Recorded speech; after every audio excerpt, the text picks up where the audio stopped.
Star Wars Outlaws is on the horizon, so today I'm going to be giving my full review of my favorite Star Wars game. My name is James, and I started this channel simply because I love video games. If that sounds like you, please subscribe to my channel so you can see more videos just like this one. Star Wars Battlefront 2, originally released on the Xbox and PlayStation 2 in 2005, has been one of my favorite games for as long as I can remember.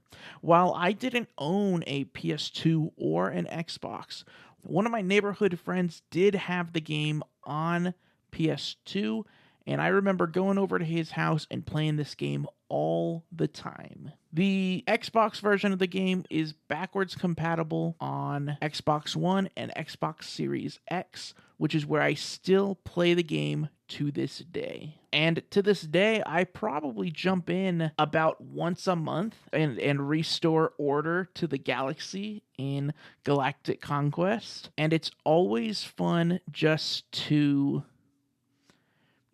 jump in there and shoot some stuff, some low-stakes gameplay. Because the battles are pretty short, I also know that I can jump in and out in a good 10-15 minutes. With all of that out of the way, let's get started with the positives. Top of my list has to be Galactic Conquest. This is my absolute favorite mode. You get to choose which era you want to play in, whether it's the Galactic Civil War or the Clone Wars. And then you get to choose whether you want to be the Clones, Confederacy, Empire, or the Rebels. I always choose the Empire. Anyway, what I really like about this mode is that basically the goal is to go around and capture different planets around the galaxy. And I really like that you get a variety of different maps to play while still feeling like you're building towards something in that Galactic Conquest victory. Another thing that I like about Galactic Conquest is that it almost has like a board game like strategy to it, where if they put a cruiser over, I don't know, Tatooine, you might move your cruiser over an adjacent planet so that to kind of protect those planets, but it also might kind of lure you into a space battle. And I like that in Galactic Conquest you start from zero, that at the beginning the only trooper that you have unlocked is just your basic stormtrooper.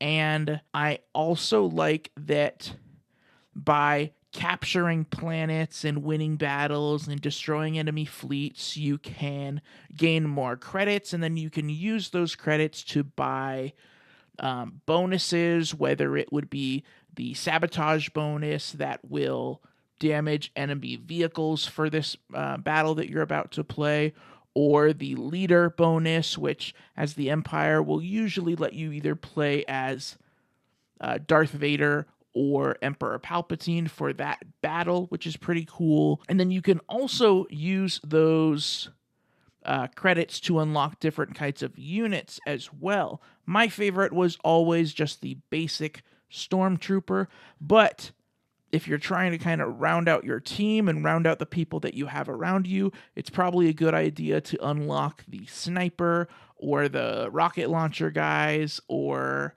the Commander, or even the Jet Trooper. The next positive that I want to talk about that I actually hinted at earlier is the space battles. Battlefront 2 introduced space battles, which is basically when your fleet meets another fleet on the map. We're going to be fighting, and these battles are pretty fun when you do them kind of intermittently. They're not as fun when you do them back to back, though. What I specifically like about space battles is how much freedom you have to kind of win the battle however you see fit.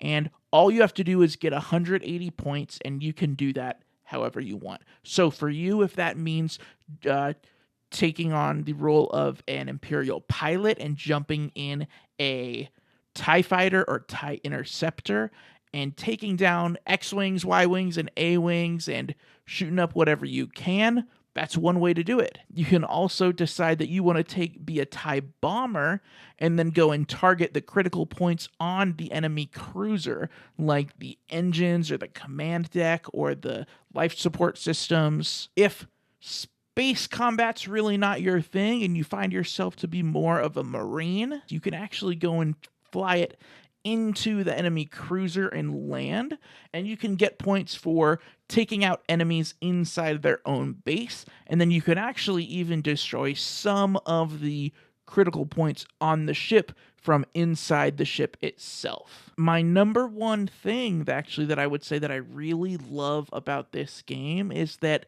no matter how much I've played it, I always find joy in going back to it. I find the replay value of this game to just be so high, and I really enjoy that because the battles are just kind of short and bite-sized. I know it's like if I have to leave for work in 20 minutes, I might be able to knock out a battle or two. And because of that, that's how I end up revisiting this game so much, is because it's so malleable and can very easily just kind of fit into my schedule. That gets most of my positives out of the way. Let's move into the mixed. The biggest one for me is probably that none of the classes that are available to you are as good as just the basic Stormtrooper or basic Clone Trooper. This isn't really to say that the other classes are bad. None of them are even remotely as effective at taking out enemies, which is,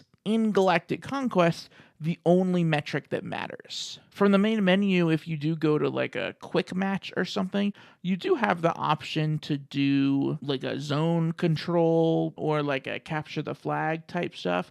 And so I think I would have liked for those to have been mixed into Galactic Conquest as well. However, in the context of Galactic Conquest, that wouldn't really make sense. So I end up not really playing very many of those. The second thing is that the AI in this game is really dumb. There's a part of me that kind of enjoys the AI, the dumb AI, and just finds it kind of comical. And I do think the dumb AI being easy enemies does add to the replayability of the game, because I generally know that I can go into a battle and win. But you'll see enemies do things like shooting dead bodies on the ground because I guess they don't like register that the enemy's already dead. In Galactic Conquest, they'll buy bonuses that are just not helpful at all. Like, they seem to really like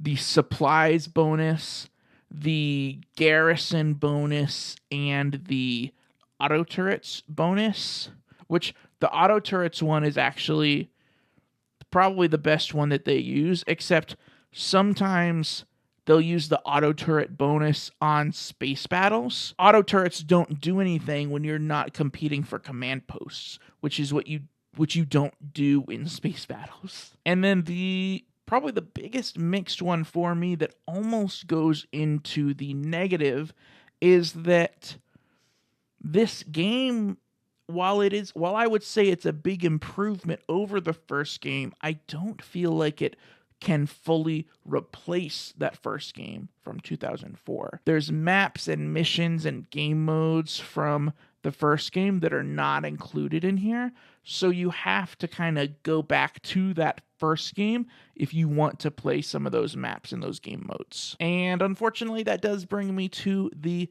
negatives, and I really don't have a lot to say here, just one big one.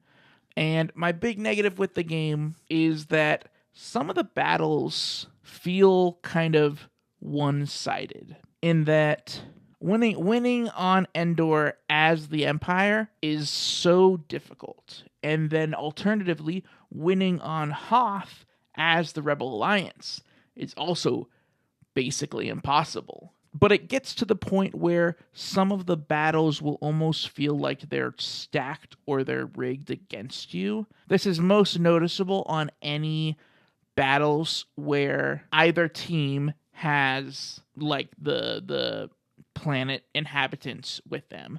The two that come to mind are Endor, which I already mentioned, the Ewoks, and Kashyyyk, with the Wookiees. And my big issue with those is that the Ewoks and the Wookiees, when I'm playing as the Empire, they can kill my troopers and they can kill my team and cut down my population. And they can capture command posts and do all the stuff that your normal people can do. Except when I kill an Ewok or a Wookiee, it doesn't count towards the enemy population. So it feels kind of like it's being stacked against you like that. So it can feel kind of unfair, especially when you already have to do way more than pull your weight if you want your team to win. Oftentimes, you can get 40 or 50 kills, and if you die more than about 3 or 4 times, there's a pretty good chance you're going to lose.